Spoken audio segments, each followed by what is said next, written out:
vrai travailleur, c'est celui qui est créateur. C'est lui qui crée des emplois. C'est lui qui crée des entreprises. Un homme qui ne crée pas d'entreprise, qui ne crée pas d'emploi, c'est un paresseux. C'est la paresse dont je parle ici. La paresse du travailleur. Tu travailles, on te paye. Tu es un salarié. Mais tu es un paresseux. Parce qu'à part ton travail, tu dois faire autre chose. Regardez les stars du football. Ils jouent au football. Là, ils reçoivent un salaire. Mais ils ont investi, hein, par-ci, par-là, ils ont investi par-ci, par-là. Et c'est ça qu'ils ont beaucoup d'argent. Pas le salaire. À part le salaire, tu n'as rien d'autre. Tu attends seulement la fin du mois.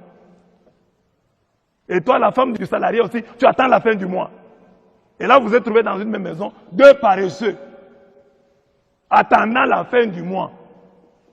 Et je le dis souvent, il y a des gens, ils travaillent et il est licencié. Le jour après, il devient pauvre. Il n'a plus rien. Parce qu'il n'a pas épargné. Parce qu'il n'a pas investi. Lui, il attendait toujours le salaire. Il y a des choses que tu peux faire. Les jeunes qui ont fait l'université. Tu as fait l'université, la faculté où tu as étudié, tu as retenu comme assistant. Maintenant, tu es un chef de travaux. C'est déjà bien, tu as un travail. Tu as un poste. Mais maintenant, la paresse peut t'attaquer là-bas. Tu es seulement chef de travaux, assistant. Sans article, tu ne publies rien, tu ne fais plus de recherches. Toi, tu es toujours là, assistant du tel professeur. Mais tu ne publies rien. Or, on te dit qu'en publiant, tu vas te faire un nom. En intervenant. À la radio. À la télévision. On va te connaître. Le savoir-faire doit être accompagné du faire-savoir. Montre aux gens que tu connais, que tu as des choses que tu maîtrises, que tu peux les aider en ceci et en cela. Oh, j'ai seulement du travail. Tu es un paresseux. Crée. Même si tu travailles pour quelqu'un, réfléchis. Comment à partir de ce que moi j'ai fait ici, je peux aussi faire comme lui. Quelles sont les erreurs qu'il a que moi je ne pourrais pas rééditer dans l'entreprise que moi je vais créer? Et il y a aussi un projet. Dieu honore les gens qui ont des projets. Mais tu n'as aucun projet. Même les jeunes, tu es jeune à la maison, tu as des choses que tu peux faire. Ici en Afrique, tu peux commencer à élever les poules. Si tu as 30 000 francs, tu peux déjà commencer quelque chose. Tu peux déjà commencer quelque chose. Imagine, tu as fait 2 ans avec un poulailler. Chaque fois que tu avais l'argent, tu payes seulement les poules.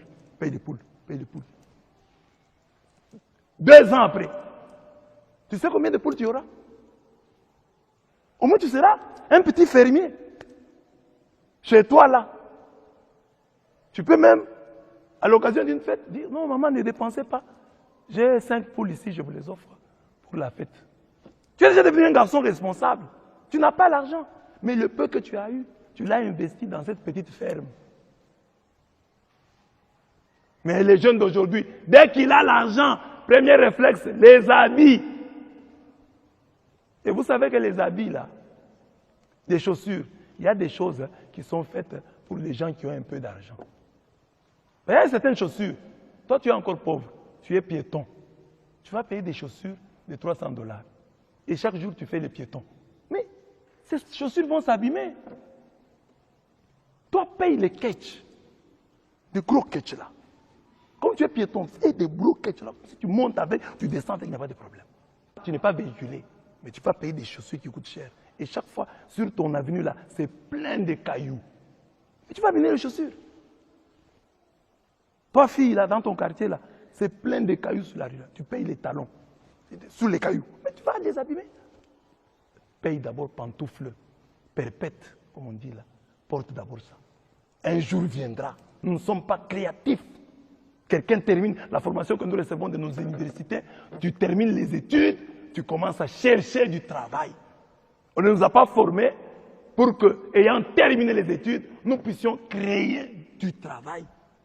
Nous puissions inventer. C'est ça la paresse. Ne considérez pas la paresse comme simplement le fait de ne pas travailler. Il y a des gens qui font 8 heures au travail et non 8 heures de travail. Ce sont des paresseux mais travailleurs. Il y a des gens qui n'attendent que le salaire. Ce sont des travailleurs mais paresseux. Dieu nous dit de fuir la paresse. Nous voulons que la faim, le pain se multiplie. Travaillons. Nous prions, c'est très bien, mais travaillons. Nous travaillons, c'est très bien, mais prions. Marchons avec les deux. L'Afrique doit se réveiller. Nous avons tant de potentialités. Il faut changer les choses. Regardez nos villages. Depuis des siècles. Les maisons sont toujours construites de la même manière. Les villageois ont de la paille gratuite dans nos savanes. Nous avons du bois. Mais regardez les types de maisons que nous construisons depuis des siècles. Ça ne change pas. Les gens n'ont pas dit aujourd'hui, nous n'avons pas d'étole, mais nous devons avoir comme toiture de la maison, mettre un peu plus de paille.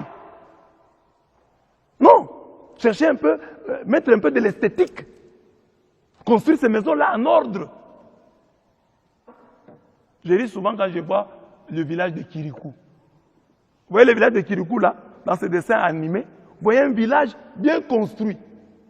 Hein? Des maisons, ce sont des maisons en hutte, mais il y a de l'ordre. J'ai dit, mais ça, on donne une bonne idée hein, de l'Afrique. Mais en réalité, chez nous, ce n'est pas comme ça. Nous avons ces huttes-là, ces maisons-là en paille, mais mal construites, construites en désordre. Nous n'avons pas le sens de l'esthétique. Depuis des années, nous n'allons pas accuser l'homme blanc. Il ne nous a pas interdit d'agrandir nos maisons au village. Donc, toutes des petites pièces comme ça. S'il y a un blanc qui est là, qui est pour quelque chose, nous devons construire ça. Les blancs ne viendront pas, ou l'homme politique ne viendra pas nous arrêter si nous arrangeons nos maisons. Ne racontons pas des histoires. Il y a notre part de responsabilité. Nous avons aussi un problème avec la paresse. Nous devons nous convertir.